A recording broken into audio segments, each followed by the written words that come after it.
Le président du CPT a dirigé ce lundi une réunion avec 9 ministres, des agents exécutifs de la mairie du Cap-Haïtien, des directeurs départementaux et des représentants du secteur privé.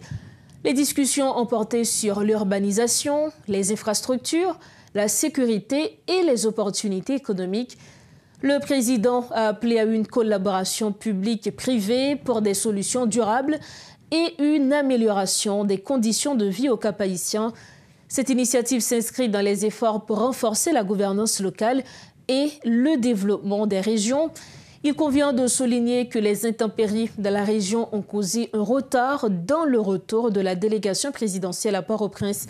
Notre correspondant Hervé Delima nous apporte davantage de détails à ce sujet. Avec nous en ligne, notre correspondant dans le Nord, Hervé Delima, côté que gagne de gros inondations qui frappaient département. Hervé Delima, ensemble avec nous, qui sa situation est?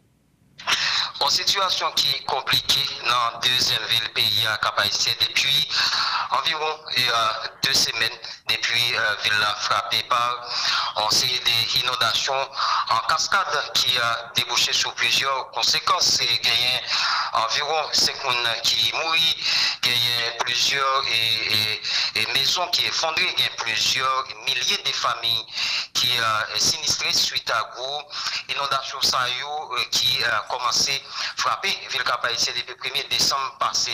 Et jusqu'à présent, la situation a toujours été critique au niveau de la deuxième ville et pays, côté deux entrées principales. Ville là, on a parlé de entrée sud, ville Cap-Haïtien, pour monde qui est habitué avec ville là, qui est couramment créé l'autre barrière, et puis entrée est, ville Cap-Haïtien, couramment qui est l'autre pont. Jusqu'à présent, deux entrées principales, il y a une situation critique, puisqu'il n'y a pas trop de différence entre route nationale numéro 3 et route nationale numéro 1, notamment route nationale numéro 3, c'est Sanré l'autre pont.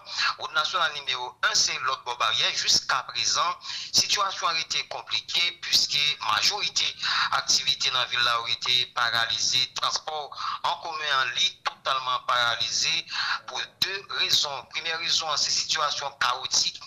Là, au niveau infrastructure, pas de route du tout. Route est déjà écrasée, intempéries viennent écraser au plus. Et deuxième problème qui paralyse la circulation, c'est carburant qui n'est pas présent dans la ville là, dans la mesure où route nationale numéro 3 est totalement bloquée au niveau de Mont-Grand-Gilles, côté qui est environ 1 mois. Personne pas qu'à passer dans le monde. Grand Gilles actuellement gagne plusieurs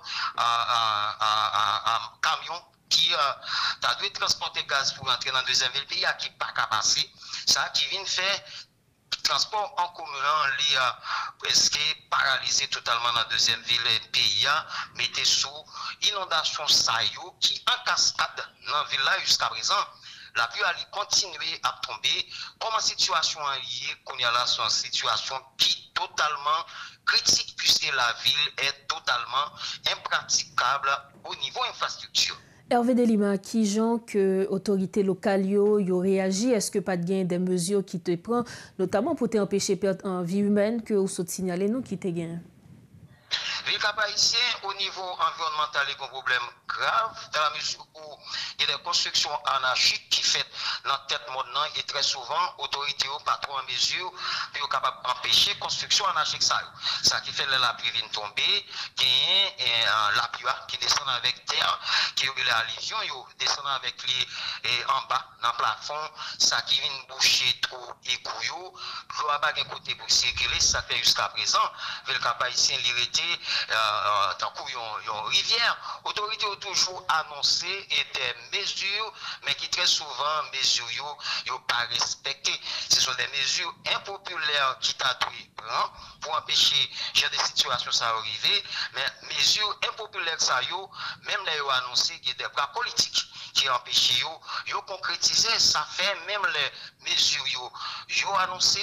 Ils n'ont pas très souvent concrétisé, si je prends dernièrement, ils ont un état d'urgence environnementale qui a annoncé sur Ville Cap-Haïtien suite à un décret municipal. Jusqu'à présent, aucune action concrète pas posée dans la deuxième ville pays après et au fin déclaré état d'urgence environnementale sur là, malgré l'état local sur les autorités locales, ils ont toujours dit, ou même seul, ils n'ont pas fait aucune intervention dans la ville sans concours l'état central ou bien gouvernement, qui au même depuis après, inondation a fait plusieurs montées, descendre, jusqu'à présent, aucune action concrète pour proposer. Parlant des autorités, justement, nous connaissons que le président CPT, Lissi Voltaire, accompagné de 9 ministres de gouvernement, gagné un compte de travail notamment avec mairie Cap-Haïtien, plusieurs directeurs gouvernementaux et notamment représentants secteur privé et puis la presse. Qui ça nous doit Kembe de rencontre ça qui était gagné jeudi en même au niveau de Cap-Haïtien Hervé Delima?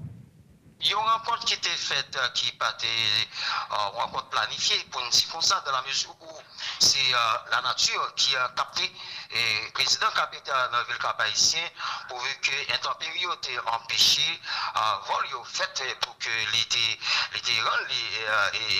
dans la capitale pays.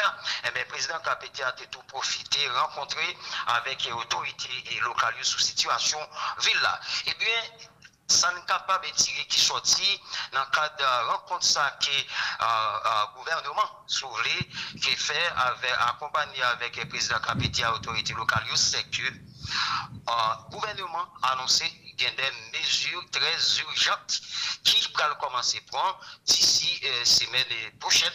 Semaine prochaine pour que soient capables de réunir la situation puisqu'ils ont déjà engagé des firmes privées avec des matériels que l'État a disponibles, puis ils sont capables de venir en urgence en ville Cap-Haïtien. C'est pendant pas écarter possibilité pour que il y ait des travaux infrastructurels en profondeur qui fait, puisque ça va passer à Cap-Haïtien, non seulement il mérite une intervention urgente, c'est-à-dire pressé, mais il y a des travaux infrastructurels en profondeur, tant qu'au curage rivière ou du Cap-là qui est trouvé dans l'entrée sud-ville Cap-Haïtien, qui c'est une cause fondamentale des inondations en cascade là. Le gouvernement promet pour le capable d'intervenir pour que il y ait à la situation ça, que ce soit ministre financier qui promet de l'argent qui peut le débloquer pour que le travail ça soit capable de faire, côté ministre financement promet il y a des fonds qui Cap-Haïtien lui-même les générer au niveau de la douane, au niveau de l'aéroport international Cap-Haïtien, au niveau de la bâtie, il y a des fonds ça pour venir à la disposition mairie Cap-Haïtien pour capable faire des travail en dedans ville Cap-Haïtien. Ministre de la Sociale là tout les annoncer et gagner des interventions urgentes qui vont le faire pour capable accompagner les familles, ministre de l'agriculture à tout, les promettre des interventions qui vont le faire en urgence au niveau des bassins versant ville Cap-Haïtien pour capable non seulement enrayer une situation qui est très critique, je dis mais prévenir que si toutefois l'année prochaine n'a pas gagné genre de situation ça pour lui pas faire autant de dégâts. Hervé Delima, merci en pile pour toute précision sérieuse, donc toujours continuer, rester prudent. Merci en pile, Kebela. Voilà les précisions de notre collaborateur correspondant du Nord, Hervé Delima. Il est avec nous pour nous porter les précisions concernant les intempéries au niveau du Grand Nord.